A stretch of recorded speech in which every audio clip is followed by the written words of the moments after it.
ഒരിക്കൽ ഒരു മരം വെട്ടുകാരൻ നദീതീരത്തുള്ള ഒരു മരത്തിന്റെ കൊമ്പ് വെട്ടുകയായിരുന്നു. നദിയിലേക്ക് ചാഞ്ഞു നിന്ന ഒരു കൊമ്പാണ് അദ്ദേഹം വെട്ടിക്കൊണ്ടിരുന്നത്.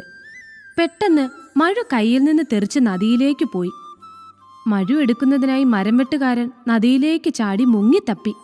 പക്ഷെ നല്ല ഒഴുക്കുണ്ടായതിനാൽ അദ്ദേഹത്തിന് മഴ ലഭിച്ചില്ല. നിരാശനായ മരം വെട്ടുകാരൻ കരയ്ക്കു കയറി അവിടെ ഉണ്ടായിരുന്ന ഒരു പാറപ്പുറത്തിരുന്ന് തന്റെ ദുർവിധിയോർത്ത് കരയാൻ തുടങ്ങി. അദ്ദേഹത്തിന്റെ കരച്ചിൽ കേട്ട ജലദേവൻ അവിടെ പ്രത്യക്ഷനായി. ഹേ മനുഷ്യ, എന്തിനാ നീ കരയുന്നത്? ഭഗവാനെ, എൻ്റെ മഴു നദിയിൽ വീണു. മരം വെട്ടി വിൽക്കുന്നതാ എൻ്റെ ജീവിതമാർഗം. എൻ്റെ ഏക ആയുധമാണ് ഈ മഴു. അത് നദിയിൽ പോയി. ഇനി ഞാൻ എങ്ങനെ ജീവിക്കും? ഇതു കേട്ട ജലദേവൻ ജലത്തിനടിയിലേക്ക് മറഞ്ഞ് ഒരു സ്വർണ്ണ കോടാലിയുമായി വന്നു. ഇതാ നിന്റെ മഴു, എടുത്തോളൂ. നിനക്ക് സന്തോഷമായില്ലേ? ഇല്ല ഭഗവാനെ, എൻ്റെ മഴു സ്വർണ്ണമഴുവല്ല. എനിക്കിത് വേണ്ട. ജലദേവൻ വീണ്ടും ജലത്തിനടിയിൽ മറഞ്ഞു.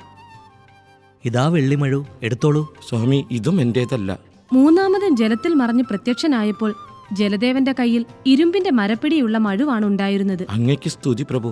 ഇത് തന്നെയാണ് എൻ്റെ മഴു. ഇതു കേട്ട ജലദേവൻ മരംവെട്ടുകാരന്റെ സത്യസന്ധതയിൽ സന്തുഷ്ടനായി. അദ്ദേഹം മരംവെട്ടുകാരന് അദ്ദേഹത്തിന്റെ മഴുവിനോടൊപ്പം സ്വർണ്ണ മഴുവും വെള്ളി മഴുവും നൽകി അനുഗ്രഹിച്ചു. സത്യസന്ധതയാണ് ഏറ്റവും വലിയ സമ്പാദ്യം. കേട്ടോ കൂട്ടുകാരെ?